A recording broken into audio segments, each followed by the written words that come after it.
The Harappan art and architecture, so it spread across large part of northwestern and western India. So we can see that in the question comes that describe about the Harappan art. So we will write that this ancient civilization reflected the vivid imagination and artistic sensibilities, which included many sculptures, many seals, potteries, jewelries, and bronze work, etc. So, Harappa and Mohenjo-daro were two major sites of this Harappan civilization. So, firstly,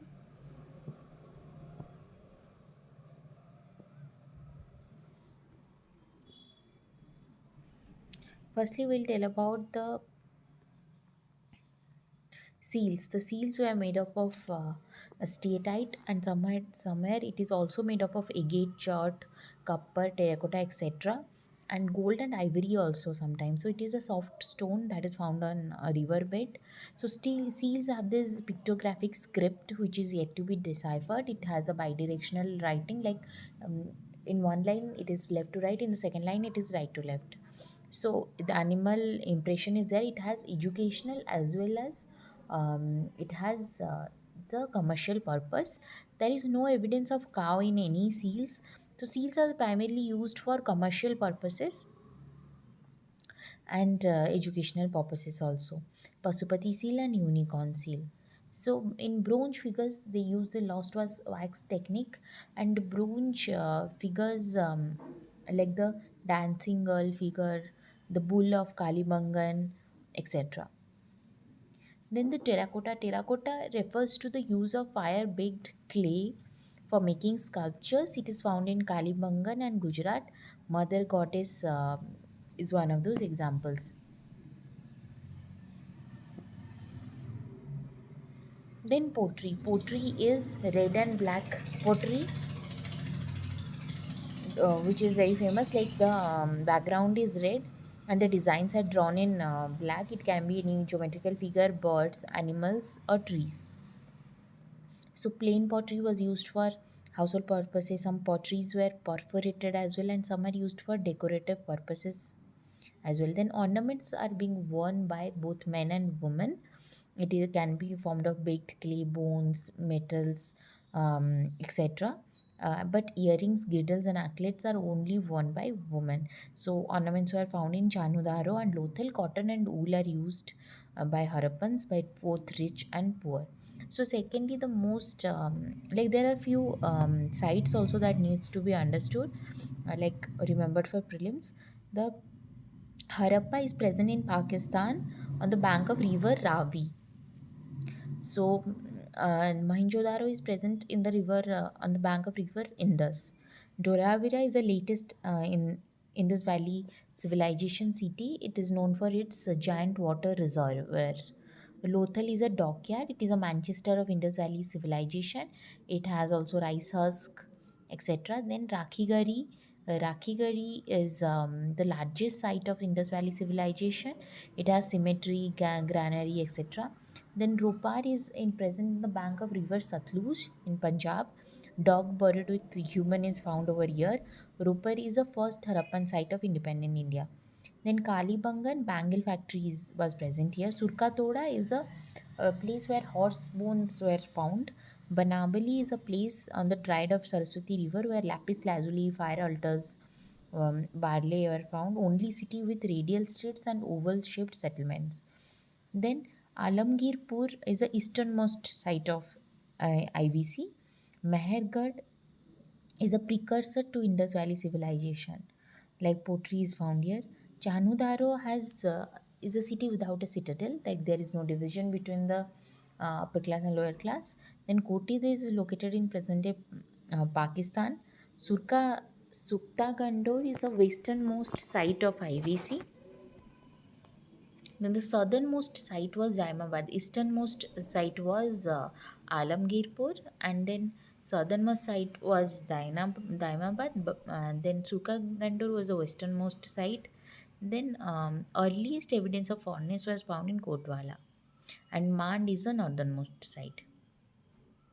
So the architecture in Harappan civilization, rectangular grid pattern of Towns roads were like cut each other at right angles. There was a granary, there was citadel, and then there was a lower city, etc. After that, Mauryan art and architecture. So Mauryan art and architecture is at this period there was Varna system, there was Brahminical supremacy, and Mauryan art and culture can be classified into two types: court art and popular art. Court art comprises of palaces, pillars, and stupas, where popular art comprises of caves, pottery, and sculptures. So, palaces, for example, uh, the Kumharar Palace, which was very grand, the palace of Chandragupta Maurya, which was inspired from the Iranian palaces, like the Persepolis in Iran. Wood is the principal building material. So, Megasthenes described about this palace. So, this Kumharar Palace is a Ashoka's palace at Kumharar. Then pillars. Pillars are symbol of the state to commemorate battle victories. So pillar comprises of shaft and a capital. Though a long shaft formed the base and made up of a single stone or monolith. The capital can be lotus shaped, bell shaped, etc. So then we can see that the Lauria Nandangad pillar in Champaran, Sarnath pillar in Varanasi. The national emblem which we use right now has the abacus and the animal part of Sarnath pillar. Like there are four animals in four directions: a galloping horse, an elephant, a bull, and a lion. So the elephant depicts the dream of Queen Maya.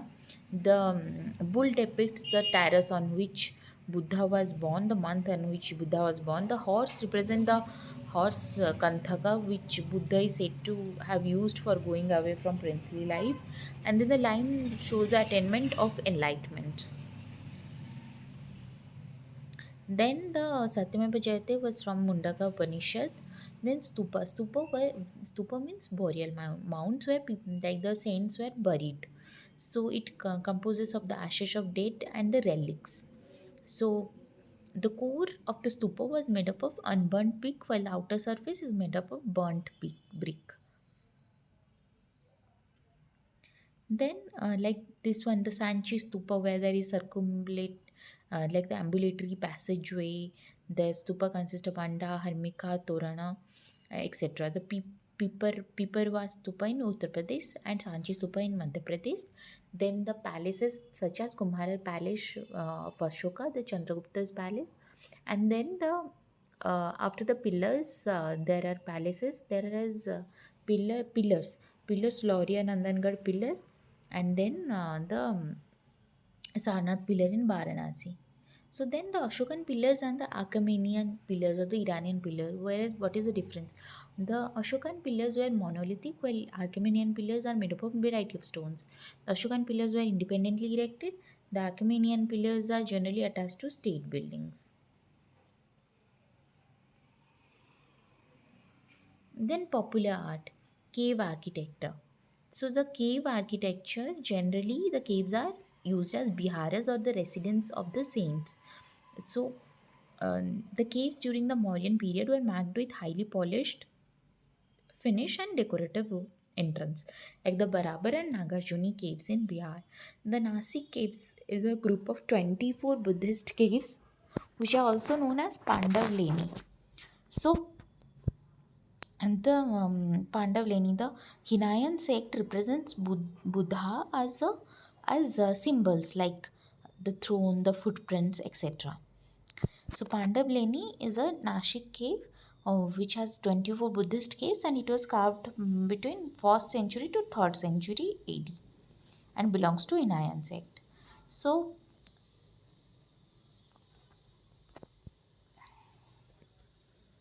sculptures are used primarily for decoration of stupas in the Torana Medhi and a form of religious expression. Two famous sculptures of modern period are Yaksha and Yakshini. They are objects of worship related to three religions: Jainism, Buddhism, and Hinduism. In Silapadikaram, a Tamil text, Yakshi was found for the first time. The mention of Yakshi. All of the Jain Tirthankar were associated with a Yakshi. In the pottery, The pottery comprises of northern black polished ware. It is a black plain paint with lustrous finish. Then post Mauryan art. After the Mauryan, like when the Mauryan period ended, caves, pottery, and sculptures. So now, when the modern period ended, the Kanvas, Sungas, and the Kushanas, Shakas came in north, and in south, Satavahanas, Ikshavekus, Vakatakas came in south.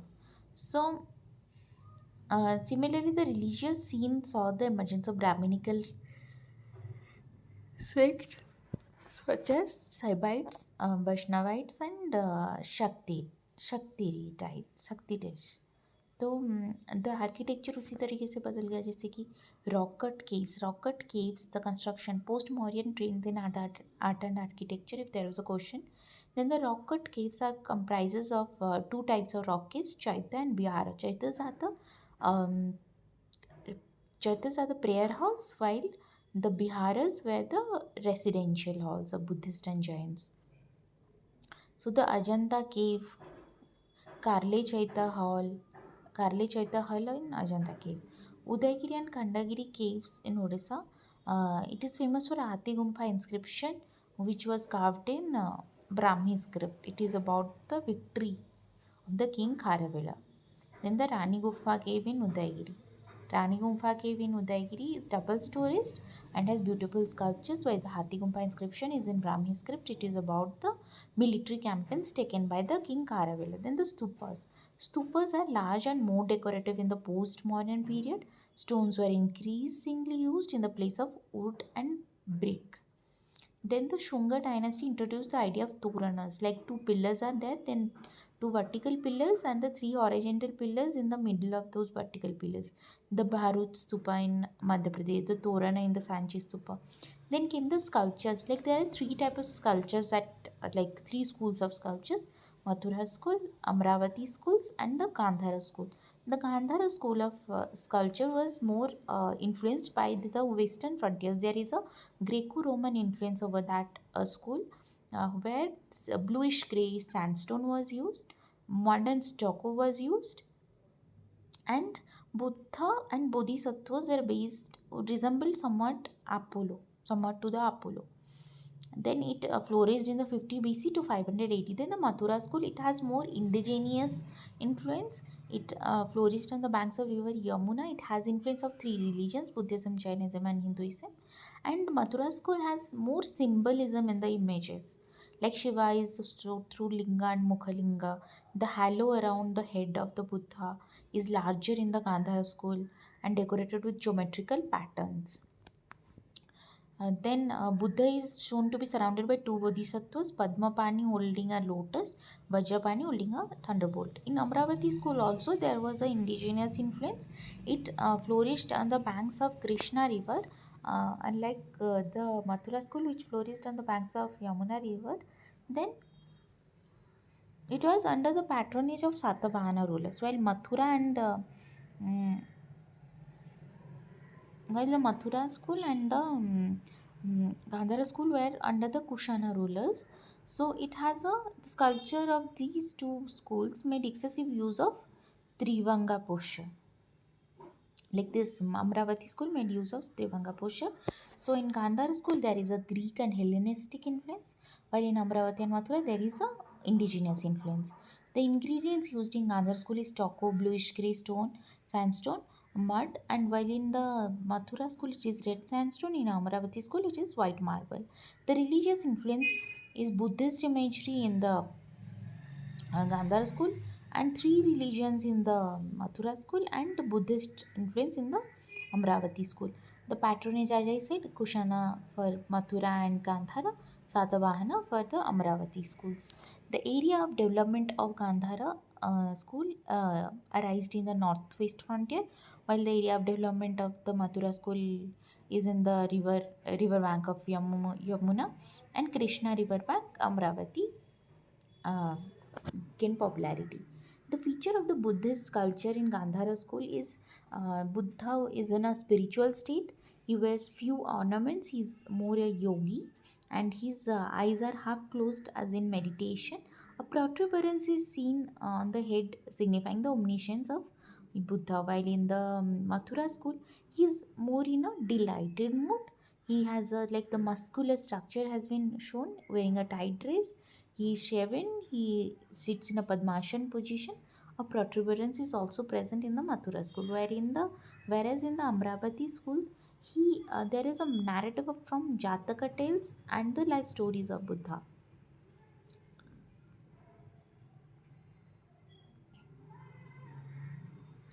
Then the various mudras related to Buddha. The Bhumisparsa mudra is very common of Buddha, where right hand, like one of his hand, the right hand is touching the earth, and the left hand is placed on his lap, uh, and he is sitting in meditation position.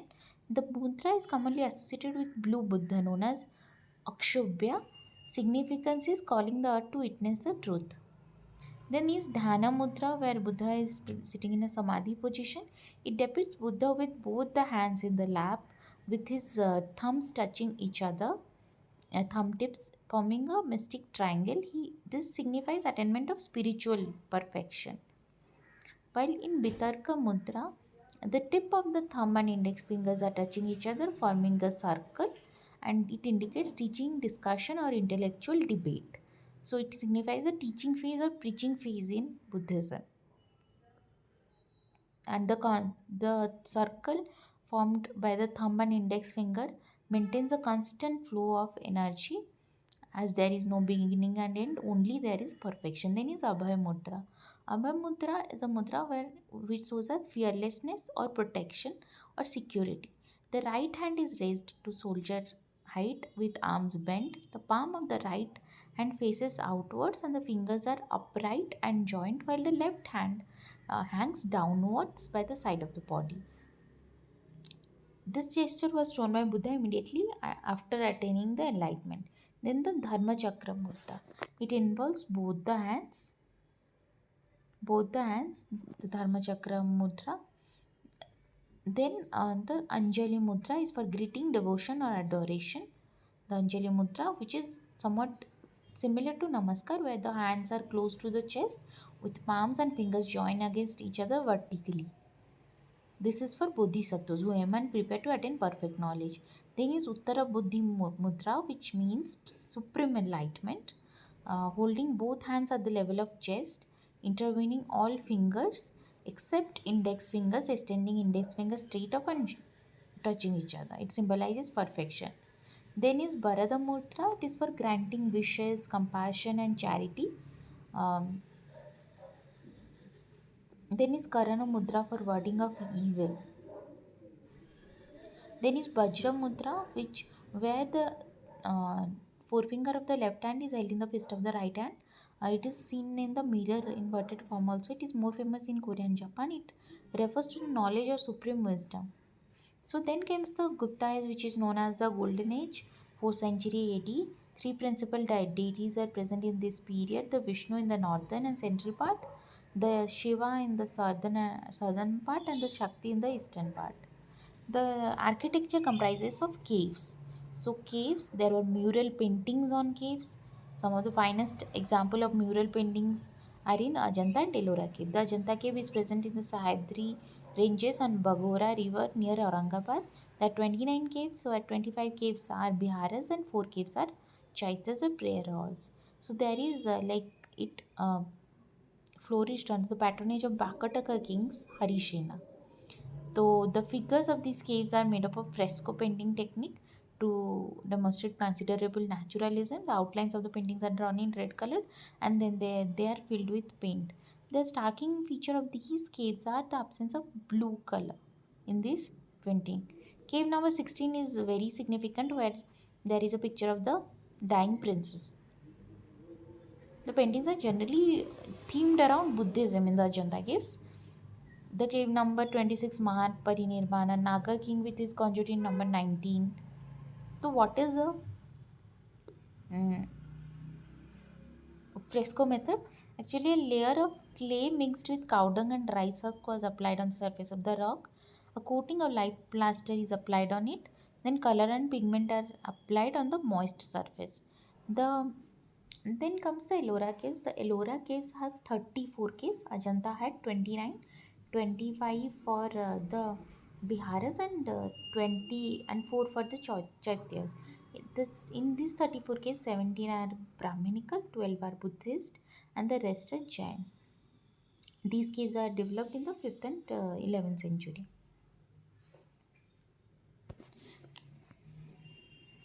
The cave number 16 in this one is of Kailasha temple, which is a monolith. It was built under the patronage of Rashtrakuta King Krishna I. Then the Bagh caves in the Madhya Pradesh is a group of 9 Buddhist caves developed around 5th century to 6th century. It is architecturally similar to Ajanta caves. Many significant cave here is Rangamayal. Then the Udayagiri caves, it is present in Odisha. It was Udayagiri caves. It is built in Vidisha, Madhya Pradesh.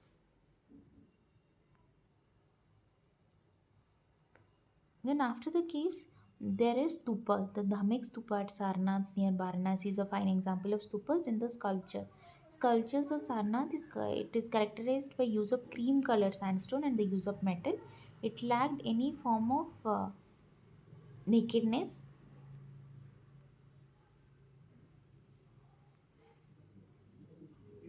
Then there are Sohagura copper plate. It describes the feminine relief attempts of Mauryan period. Then the Ruminde pillar inscriptions. It mentions Asoka's visit to Lumbini. Prague possesses the Allahabad pillar inscriptions. Mehruli iron pillar in the Qutub Minar complex.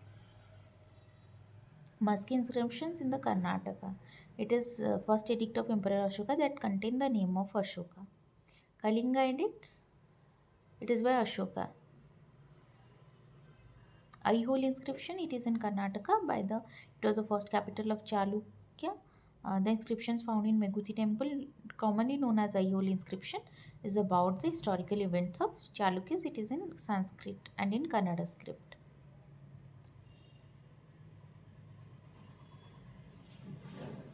Then the temple architecture. Temple architecture developed in 5 stages. The first stage was the temples were flat roof, square shaped, shallow pillars of put in the porticos, and they are built on a lower platform. In the second stage, for example, the Sanchi, flat roof, square shaped, shallow pillars, low platform. Second stage, there were ambulatory passageways. Platforms are a little higher. For example, Parvati temple in Madhya Pradesh. Third stage, there is the Panchayatana style of temple where there are four sub shrines and one main shrine. Then there is the emergence of Shikharas. For example, the Shavata temple at Devgarh, Durga temple at Aihole. Then in the fourth stage, the temples became more rectangular. For example, the Thay temple in Maharashtra. Then the fifth stage, the circular temples arrived with shallow rectangular projections. For example, Manyar Math at Rajgir. So the style of temple architecture that is very important is the Nagara style, Dravidian style, Nayaka style, Beshara style, Hoysala style, Bijayagara style, Pala and Sena style, and Nayaka style. So the basic form of a Hindu temple comprises of like four things mainly. There is a Garbhagriha, there is a Mandap, there is a Shikhar, there is a Bahana. The Nagara school of architecture actually it is for the north. It has a Panchayatan style. Assembly halls are present. Outside the Garbhagriha, there are Ganga and Yamuna images. There are no water tanks. There is no boundary wall. They are present on upraised platforms. There are three types of shikharas. Rekha Prashada, where there is a square base and the walls curve inside. Vamsana, where there is broader base and shorter height than the Latina ones. Ballavi, there is a rectangular base and the vaulted chambers. There is a pillared approach, and then inside the temple, the walls are divided into three vertical planes or rathas. There is an ambulatory passageway as well. Then Nagara school has three sub-schools. First of all, Odisha school, where the outer side of the temple is lavishly decorated, where the inner side is more plain. Then there is Rekha Devula type of Shikhara. There is no use of pillars. The mandap is known as Jagmohan in this region. The ground plan of the temple is square, and the temple has a boundary wall like the Dravidian style, which is very unlikely for the Nagara style. For example, the Sun Temple at Konark, the Jagannath Temple at Puri, and the Lingaraj Temple at Bhubaneswar. Then the Khajuraho school is one of the subtypes of the Nagara school, which was built by the Chandela rulers. In this temple, the interior and the exterior walls are lavishly decorated. These have erotic images. These are made up of sandstone. These have three chambers: Mandap, Garvagriha, and Ardha Mandap. There is a vestibular entrance as well, which name is Antarala. These are also Panchayatan style of temples. These are north and east facing and are built on a higher platform. This can be of Hindu religion or Jain religions like the Kandariya Mahadev temple, the Khajuraho temple, etc. Then Solanki school is another subtype of the Nagara school, like the Maru Gurjara style. It is present in Gujarat and Rajasthan, and it was built by Solanki rulers. So these type of temples are devoid of any carvings, like the Odisha school and the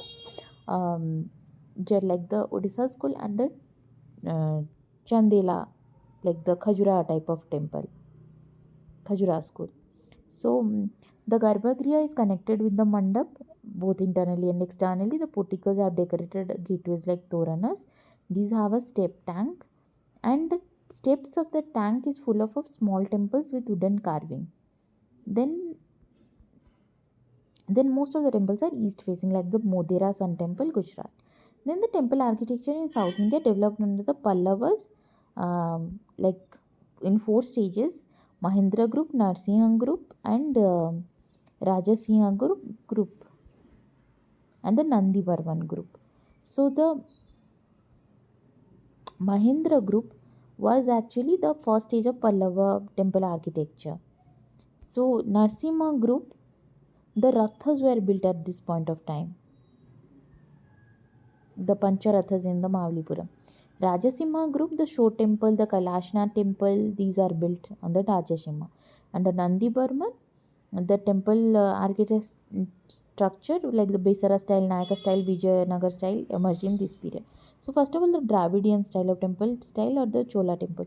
Unlike the Nagara temples, the Dravidian temple are surrounded by high boundary walls. There is a water reservoir inside it. The outside of the like the temple is more pyramidal, not curved inwards. It is of Panchayatana style like the Nagara temples, and there is no Sikhara, there is Bhimana. Then there is only one Bhimana in the Dravida architecture on the top of the main temple. The subsidiary shrines do not have a Bhimana. Then there is a Antarala as well.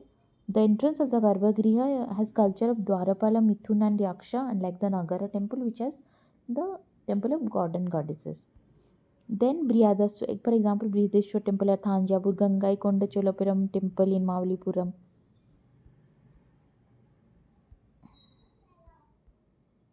Then other school of temple architecture, Nayaka school. Nayaka school, for example, it is grew in the 16th to 18th century AD.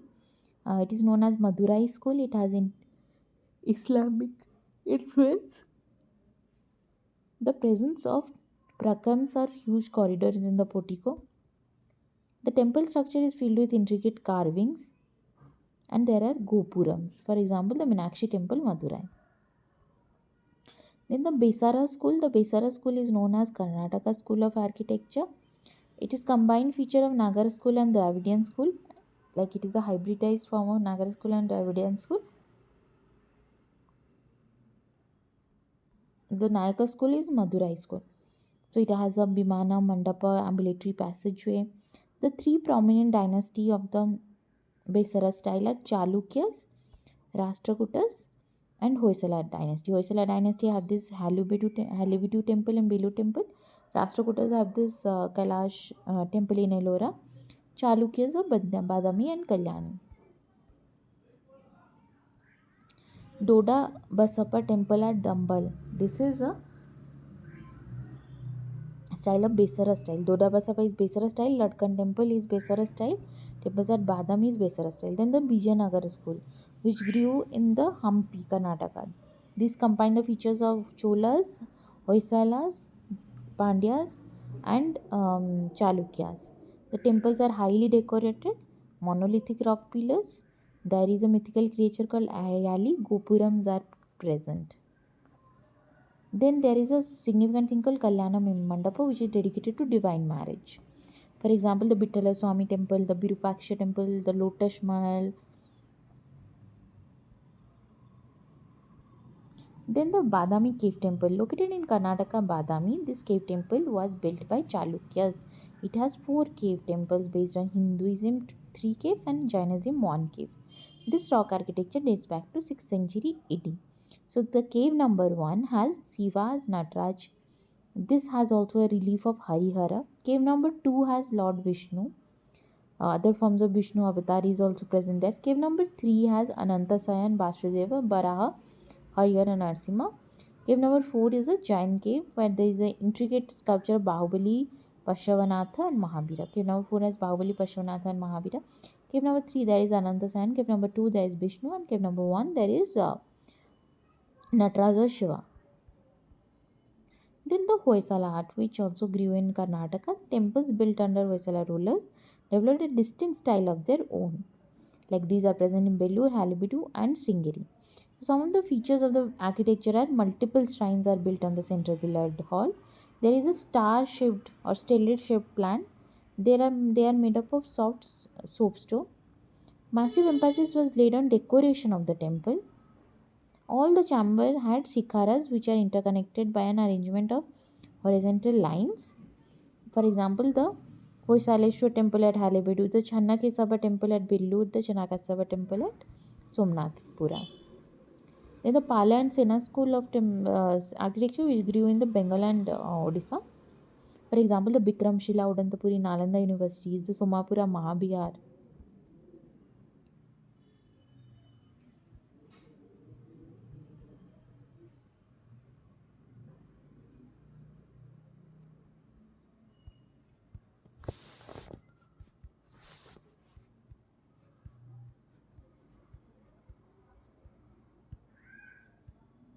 Then the Angkor Wat. Angkor Wat of Cambodia is the largest Hindu temple, which grew due to the seafaring activities of Kalinga Empire and Chola Empire.